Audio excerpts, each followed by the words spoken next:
The information contained in this podcast is an expression of opinion and does not constitute investment advice. This is the Gold Money Podcast with Dominic Frisby, keeping you up to date with expert opinion on precious metals and the markets.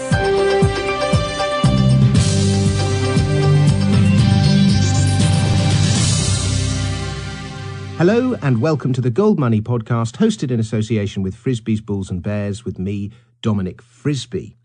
Today, on the 18th of December, I am talking to Positive Money's founder and director, Ben Dyson. Positive Money is a UK not-for-profit research and campaign group which is trying for monetary reform. It believes that the root cause of many of our current social, economic and environmental problems lies in the way that we allow money to be created. That is, in fact, the statement that is on the front page of its website. So, Ben, it's a real pleasure to be talking to you. I must say, I couldn't agree more that the root causes of many of our current social, economic and environmental problems lies in the way that we allow money to be created. So why don't we start by you describing to us how that is? Sure. Well, this is something that's not very well understood by most people and also by most policymakers. The system that we have at the moment today means that 3% of all the money that we use is created by the Bank of England, so by the government. And the other 97% is created by banks. And these are not special banks, so they're banks that we use every single day. And the reason for this is that the type of money that is created by banks is actually just numbers in a computer system. It's electronic money that is created when banks make loans. And this works through the accounting process they make. When you go into a bank to take out some money to buy a mortgage, that money isn't coming from somebody else's life savings. It's actually just typed into your account effectively out of nothing. And it's all legal. It's all through the accounting process. But what this means is that we have a monetary system where the money in the economy depends on the banks. And, you know, we've seen the way that the banks have behaved over the last few years. So we think this is at the root of the financial crisis, the fact that while just 3% of money comes from the state, the other 97% comes from the banking sector. And, I mean, when you say it's created out of nothing, why don't you just elaborate on that? Because it's slightly more complicated than that, isn't it? Well, what it is essentially over time, money has changed. And I can give you a sort of historical example that makes this quite easy to understand. In the past, when you put money into a bank, we're talking sort of the 1800s here, you put your coins or your metal money into a bank, and they give you a piece of paper to show that you'd put the money in the bank. And this piece of paper would be a receipt for that deposit that you've made. And it would say you've deposited £5. Over time, people started to use these receipts to make payments to each other because it was more convenient to pass the paper around than to go back to the bank to get the coins and then, you know, for the shopkeeper to have to go back to put the coins back in the bank. Yeah. So over time, this paper money became accepted as being as good as the metal money. Yeah. But the paper money was all issued by banks. So the more of it they issued, the more they could lend and the more profit they would make on their loans. So with those incentives, they actually created too much and it caused inflation, it caused instability in the economy. In 1844, the government passed a law to say from this point on, banks will not be allowed to print their own paper money. And that's why nowadays, if you print your own money at home, you can expect the police to come through the door. What's happened since then, though, is you've had the whole, the rise of essentially first checkbooks, and then following that, we had debit cards, and now we have internet banking. And actually, 99% of all the payments that take place by the value take place electronically. And those numbers that you see in your account, which a lot of people assume represent some pile of cash in the bank, they're actually just electronic accounting entries. So these accounting entries are created when somebody takes out a loan. So what happens is you sign a contract to say that if you're borrowing 250,000 for a house, you You sign a legal contract to say that you repay that 250,000. And that goes on the asset side of a bank's balance sheet. And then on the opposite side, the liabilities, they just type £250,000 into the account. And that liability is essentially the money that you see, the numbers that you see in your bank account, which allows you to then go and buy the house. So every time somebody borrows from a loan or an overdraft or a mortgage, new money is created, the same value of the loan. So the system relies totally on expanding debt to function. Completely, and this is the problem that we have today, is that we need, in the current system, we need more money to come into the economy to get things moving. But the only way that can happen is if we encourage people to go into more debt, which is why you see completely crazy things. Like we had a crisis that was caused because people had too much debt, and the government's first response was to lower interest rates to make it cheaper for people to borrow more. This is it's nonsensical, basically. Now, why don't you? The reason I said it's slightly more complicated than that is that you've described how money is created, through the process of lending, and you've used the example of a house. Can you describe? Well, I've got two questions for you. That, just backtracking a little bit, that figure that you gave us at the beginning of the interview, 97% of money is created by by banking. Does the same numbers apply to the States? Is it the same ratio of 97% to 3%? Yeah, in the United States, it's more or less the same figure. The figure varies in some countries, but it's always around, 95% will be in the form of electronic deposits in banks, and just about 5% or less will be in the form of physical cash. So we have a system that relies on the continuous creation of debt in order in order for the system of money to keep functioning, and 90% doesn't it then become? What portion of new money creation goes into houses? Because surely that now there's a total vested interest in pushing up house prices, so that more money gets created. I'd like to know what proportion of money that gets created goes into is created for the purposes of lending against a house, and what portion is in corporate finance, and how does it? What is the pie chart there? Well, this is an important point, because a lot of people have this idea that what banks do is take money from savers and invest it in businesses. We looked at how much new money had been created by the banking sector in the 10 years before running up to 2007. Just 13% of all the money that they created went into real businesses, into the part of the economy that creates jobs and contributes to the GDP figures, the economic growth that the government is so concerned about. 40% of all the money that they created went straight into property. So it went into mortgages. So this is why house prices have gone up so much. Is that residential property or commercial property or both? Both together. Yeah. But this is why house prices went up so high, and why housing is now so unaffordable. When you hear people saying, well, it's that there's too many people and not enough houses, they're saying it's essentially supply and demand. But over 20 years, up to 2007, the number of the population grew by 8%, and the housing stock, the number of houses, grew by 16%.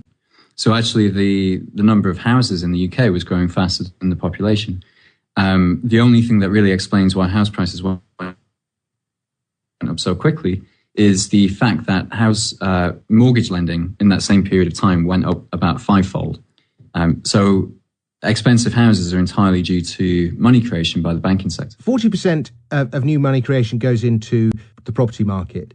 17% goes into funding new business. What about the other 33%? Yeah, well, 10%. Oh, sorry, 43%. Yeah, that's it.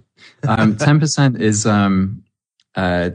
10% goes into consumer finance, so things like credit cards and credit cards and personal loans. And then the remainder, which is about 37%, is straight into the financial markets. So this could be anything from commodity trading to financial market speculation. And it also includes the mergers and acquisitions, the corporate buyouts, which have been shown actually to usually destroy the value of the company. Yeah. What a horrible, horrible situation where we actually have a system whereby the only way for it to stay afloat is asset price inflation, speculation and consumption, rather than manufacturing and other forms of real wealth creation. It's funny that you mentioned wealth creation, because essentially one of the things that we make a big point of is that the banking system now has completely lost interest in wealth creation. Its business model is about wealth extraction. It's become a parasite on the real economy. The profits of the banks are actually extracted from the rest of the real economy, but the banks have lost interest in investing in that real economy, so they're not helping the economy to grow. And at the same time, their actions are pushing up house prices, which is bad for business, really, because if your employees need higher salaries because their cost of living is so high, then that's another expense for the business, and it makes it harder to stay in business. So actually, we think the banking sector right now is counter to wealth creation. Now, Ben, how old are you? I'm 27. Right. So, because I say I'm 43, and I say anyone in the UK born after about 1980. So basically, anyone who's under the age of 32 or 33 or something, it's particularly in the southeast, is just never going to be able to afford a house, and this is because the system of money creation benefits those who are closest to its issuance at the expense of people who are furthest from its issuance. And those who are closest to its issuance include people who already owned assets before the process of inflation set in and made assets unaffordable. And this is why anyone under the age of about 33 has just been totally priced out. As a 27-year-old, I've got two questions. Do you feel angry about that? I presume you do, and that's why you've ended up doing what you're doing. And my next question is, do you agree that this process of inflating the money supply benefits those closest to its issuance at the expense of those furthest from it? Yeah, well, it certainly does. Those people who bought houses with money that was created by the banks in 2000, for example, benefited hugely over the next 7 years. Those people who bought their houses in 2007 at the peak are the ones that really lost out, because they're now saddled with the debt on a house that the price was completely artificially inflated. So it benefits those. And in terms of money creation, when people discuss money creation, they often assume that it's always by the state, and that it's the state that's benefiting from the money creation. But as we've said, 97% of money creation is done by the banking sector. So it's those people who borrow the money first that benefit most, because they get in before the house prices are inflated. And then the other people that benefit are obviously the banks, because it's interesting. The Bank of England, one of the officials from the Bank of England was describing how by printing paper money, they can buy assets essentially with something that isn't really worth anything. But that's essentially what the banks do as well, is they buy interest-bearing assets, so mortgage contracts, and your promise to keep paying that mortgage over 25 years. They buy that with an entry into an account. And it's what it's meant is that by leaving the banks to create the nation's money, they've been able to acquire about £2.2 trillion worth of debt from the public to the banks. And we calculated from Bank of England figures that every year, the interest being paid on all the UK public's debt, I'm talking families and households here, not the government, but the interest being paid on that is anything between 108 billion up to about 250 billion, depending on the year in question. So this is it's a transfer from the public to the banking sector of about 8% of GDP, just for their privilege and role in creating money. In your statement on your website, you discuss, you mentioned the root cause of many of our current social, economic and environmental problems lies in the way that we allow money to be created. I think we know about the social problems include the alienation of a generation, all sorts of economic distortions, social distortions, the certain social groups getting very rich at the expense of other groups that genuinely create wealth. I want to ask you, what are some of the environmental consequences of our system of money? Right. Well, this is an area that we think needs a lot more research, and we need to get academics to take some interest in this. But just to give you a couple of examples, the instability, the economic instability that's caused by this current monetary system, eventually leads to recessions and financial crisis. Now, when that happens, all of the environmental protections that have been built up over years get swept aside, because you have governments saying, well, we can't afford to be concerned about the environment right now because we're in a recession and we need to create jobs. So you have this, it leads to a lot of very short-term thinking with regards to the environmental issues and also the energy issues as well, because of the instability, essentially. Then the other aspect of it is that you have, when you put the entire society and economy into a position of debt. So, essentially, we have to be in debt to the banks in order for any money to exist. If there was no debt in this current system, there would be no money. So when you put society into that position of being permanently in debt, it becomes essentially a fight to get out of debt. And that sort of fight to get out of debt, when it's by businesses and individuals, means that there's a lot of economic activity that isn't necessarily needed. People are fighting to try and sell things and to produce things to earn the money to pay off their own debts. It's difficult to say how different things could be if we didn't have the debt. One thing that you notice is that when people have enough money to live on, they then relax and spend less time working and more time doing the things they want to do. And when you have everybody in debt and everybody working for the next 40 years simply to pay for the house that they're living in, it doesn't leave a lot of time or income left to be more, conscious about the way you live and the impact that has on the world. So it creates this sort of very short-term scarcity mindset economy, which is, I think, is leading us to not really consider the long-term things that need to be done. And again, it's all rooted in the monetary system. It's all rooted in allowing banks to create money. And just adding to what you just said there, it definitely breeds a short-term thinking, a pressure to service debt.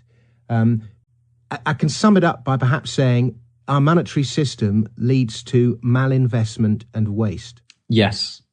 Yes, definitely. That's it. Okay, we're all agreed that there's something very wrong. What do you propose to do to reform our system of banking? Well, what we would like to do is three money things. and banking, I should say. Go on. Yes, yeah. This is, there's a lot of other reforms that need to be made to the banking system, but we're talking specifically about the monetary system and how money is created. So the three things we'd like to do is, firstly, remove the power of the banks to create money. And you can do that through some essentially changes to the rules that banks operate by. I won't explain it verbally. It's easier if you can see diagrams and things. But then the second thing we want to do is return that power to an independent, transparent, accountable body. So we're not suggesting that we give the power to create money to politicians, because we think they probably abuse it just as badly as the banking sector has done. But we want to see that power to create money with an independent body. It's transparent, it's accountable, and that we should all be able to see exactly who is making these decisions about creating money and how much they create, and then where that money goes.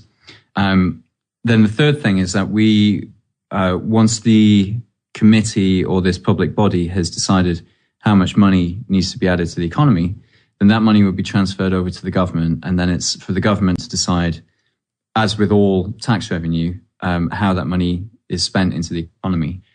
Now, there's a few key differences from this system and the current system. The first one is that when this public body sees that inflation starts to rise, then it has to stop creating money. And that's in complete contrast to the current system, where If inflation starts to rise, the banks usually see it as a sign of a good, healthy, growing economy, which actually drives them to create more money. So with the current system, it's completely pro-cyclical, and the reform system would be self-regulating, basically. And then the other major difference is that instead of the money being put into the economy as debt, so that whenever new money is created, new debt is created at the same time, by creating money and then spending it into the economy, you can use that newly created money to pay down the existing debt. So we calculated that if you keep with the current system, then essentially the debt is going to keep going up along with the money supply. If you reform the system, it's actually possible to reduce household and family debt from about 1,400 billion down to about 400 billion. So this, just imagine how much of an impact that would have on people, essentially, to have such a low debt relative to where we are right now. And how do you actually make the transition? Well, it's there's two elements to it, and we're releasing a book in January called Modernizing Money, which explains over about 330 pages exactly how this can be done. But the two elements are essentially that there'll be a specific date when you switch from the accounting rules and the system that governs the current system to a reformed one. And really, that's quite a technical behind-the-scenes thing. Most customers of banks will not even notice any difference. Then there's a longer period of about 10 to 15 years, which involves essentially clearing the hangover of debt from the old system. And that's going to take longer. And is there an example of a society today or a society in history that's used a system akin to this? Well, there's a few examples dotted about. Unfortunately, nowadays, almost every country is using the current system, and almost every country is in financial dire straits. But in the past, we've seen in Guernsey, for example, Guernsey actually in the late 19th century and early 20th century started issuing its own paper money. The banks were issuing their paper money, and Guernsey's local authority said that we're going to issue paper money to fund infrastructure improvements and the development of the town there. And they managed it well. There was no inflation. They used that money to invest in productive, infrastructure to develop the roads and to develop the buildings of the city. And it actually had a really, really beneficial effect on Guernsey. Now, the question is, when you talk about the state creating money, people always say, well, this is going to be hugely inflationary. And they talk about things like Zimbabwe and Weimar Republic Germany. But you have to ask yourself, who's likely to create too much? Who's most likely to create too much money? Is it going to be the committee that is charged with only creating money whilst inflation is low and stable, with the rule that when inflation starts going up, they have to stop? Or is it the banks who, the more money they create, the more interest they receive and the more profits they'll make? So we think there's more danger of inflation if you leave banks with the power to create money than if you return that to some public body. Now, the problem I have with the solution that you suggest is that it requires a competent, independent public body. And there's a lot of scope for human error, corruption, and who knows what else within that system. Isn't just using metal as money again a simple way of achieving the independent, non-debt-based currency that you talk about? I think theoretically it sounds very good. I think we have to recognize the situation we're in at the moment. What seems to happen with talking about gold, for instance. Well, I'm talking about all metal actually, but anyway, but go on. Talk specifically about gold. That's fine. Well, realistically, governments aren't going to give up their national currencies. They're not going to give up the pound or the sterling or the dollar. So we could talk about backing the national currency with metal. But what has happened in history is whenever that system hasn't worked well for governments or for the economy, is they've just said, well, we'll ignore it. We'll suspend the gold window or whatever.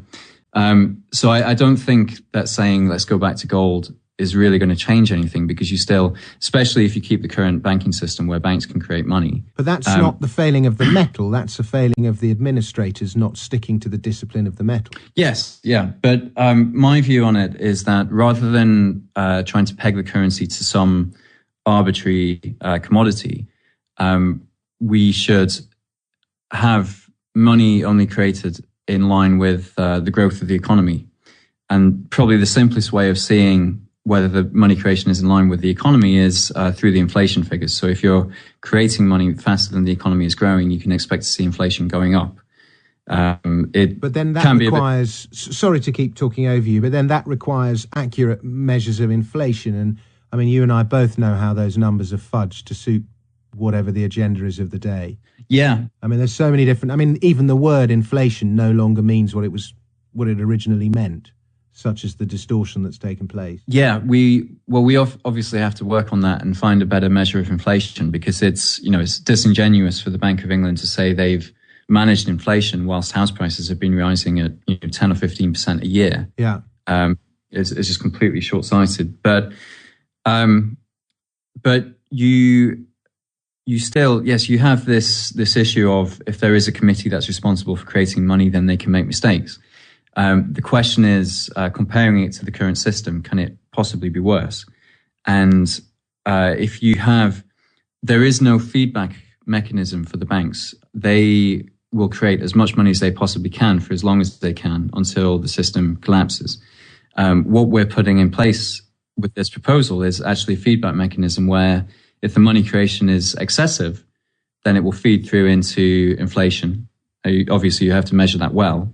And then that would stop the money creation. That will give you a limit. So it becomes, whereas the current system's pro-cyclical, this would be counter-cyclical. It would be self-regulating. It's interesting, you talk about money creation and then you talk about inflation, meaning rising prices. But the original definition of inflation is money creation. Yeah.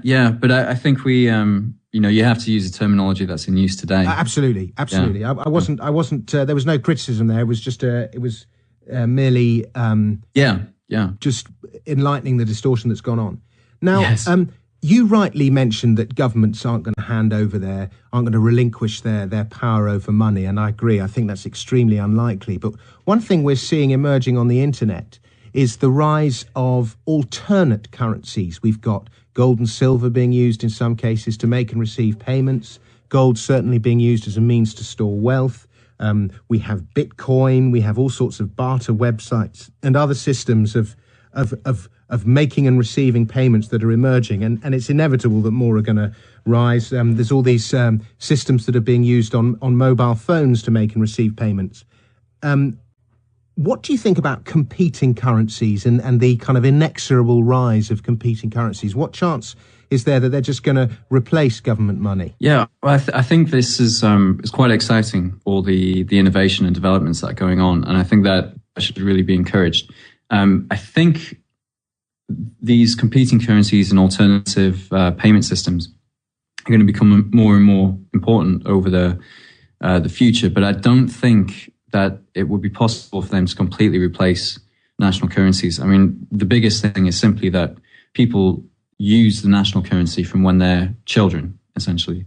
It's so deeply ingrained that there will always be more trust for the national currency than there is for alternatives, I think, in the majority of people. You think there'll be more trust in national currencies than there would in gold? Well, isn't the strength of national currencies born out of the fact that they were once tied to gold? I think the strength of the national currency is that you can walk into any shop and accept it. Yeah.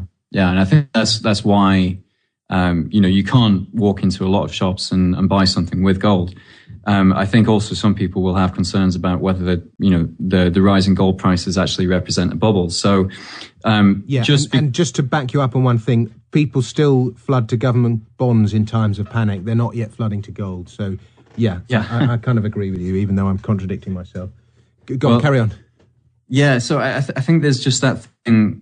This is why I focus on reforming the national currency, because it's so deeply ingrained into the system that I don't think it's possible to completely circumvent it with new ideas and new innovations. But I think I think having more, diversity in how these systems work. If people actually understood that, for example, over the last 40 years, the banks have increased the quantity of pounds in the economy by 11.5% a year on average, every single year for the last 40 years, then I think they'd be much more skeptical. And yet, people think it's just that prices are going up. They don't really understand that it's this huge creation of money. And if I could show you the chart of the money. What's the source of that statistic, the 11% growth? I mean, that's basically effectively saying we have 11% inflation. It's just not gone into places where inflation is measured. Well, exactly. Yeah. The source is the Bank of England statistics for money supply.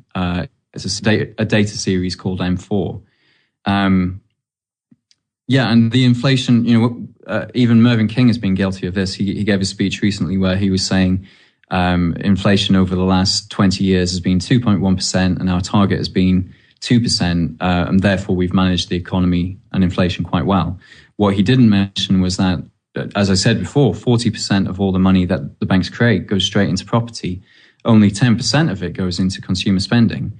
And that's why you have very little inflation in consumer prices, which is what they measure when they talk about inflation. And yet you have absolutely enormous house price inflation. And of course you have, you don't have consumer price inflation because there's competition, which is driving down prices and increasing productivity. And therefore, it's competition drives down prices. But also the more expensive houses are, the less disposable income people have to actually spend in shops. That too. So when house prices are inflated by the monetary system, it actually holds prices down in the part of inflation that the government is measuring. It's a crazy system. It really is. What realistic chance do you have of achieving change? Well, politically, it's going to be an enormous battle. Firstly, to get people to really understand the problems with the current system, and then to get them to move towards changing it. But I think what strengthens our chances is that the current system is reaching the end of its life, really. We've seen over the last few years that the policymakers and the experts really don't know what they're doing. And that's because they don't understand money. They don't understand that you can't, when people have as much debt as they have now, the emphasis on getting banks lending again is completely missing the point. The kind of policy responses they're using, like trying to get more money to be lent to small businesses, there's no point lending to small businesses when people don't have any money to spend, because those businesses will take on the debt, they'll expand, and then there'll be no customers, and then those businesses will fail as well. So what I would say they need to do is to take back this power to create money from the banks, and then create this money without the debt. So you put new debt-free money into the economy. What that will do is it will get more money into the hands of people that they can then spend, or they can use to pay down the existing debts. And that really, as far as I see it, is the only way we can get out of the situation we're in today. If you look at the lobbying power of the banks and the opposition, it seems like it's almost impossible, but there really isn't an alternative. We can't keep the current system for that much longer because it's reached the end of its life. Change or bust. Yeah, essentially. How familiar are you with the work of the economists of the Austrian school, Murray Rothbard and Ludwig von Mises and people like that? Yeah, reasonably familiar. Is that kind of free market school of thinking something that appeals to you, or is or not? Well, I take angles from a lot of different thinkers on this subject, and we occasionally get accused of being a bit left-wing, which in reality what we're suggesting is quite pro-free market, because what we're suggesting, by taking the power to create money away from banks, it becomes possible to allow them to fail. They become essentially investment firms and providers of payment services, but they don't actually create money. In the current system, the government always has to rescue the banks when they fail, because the numbers on their balance sheet are actually the money that we use. And if that money disappears, then the economy, can go into a tailspin. So what we're actually saying really is restoring the free market to banking, in a sense, in terms of turning them into true intermediaries between savers and borrowers, and businesses that can actually fail. I mean, it really annoys me that banks have this exemption from the rules of the market that apply. Any small corner shop, if they screw up, then they fail. A huge bank screws up and it gets rescued. And that's something that really needs to be changed. And nothing that the government has done up until now will change that in any way. Very good. Well, Ben, it's a real pleasure to be talking to you and to have heard your thoughts and to speak to someone who's, done as much research as you have. Why don't you give out your website as we close this interview? Yeah, it's positivemoney.org. And for anybody who's interested in more about the issues, there are videos and presentations on there that explain this really clearly. Absolutely. And one of your big kind of points is that it has to be put in clear English. Yes. Yeah. I couldn't agree with you more. Well, Ben Dyson, it's been a real pleasure talking to you. Perhaps we can do another interview in 2 or 3 months' time. Maybe when your book comes out, you can talk about that. And the website is positivemoney.org. Thank you. Good to speak to you. Subscribe to the Gold Money newsletter at www.goldmoney.com to receive email updates on new articles, videos, and iTunes podcasts from our Gold Research section.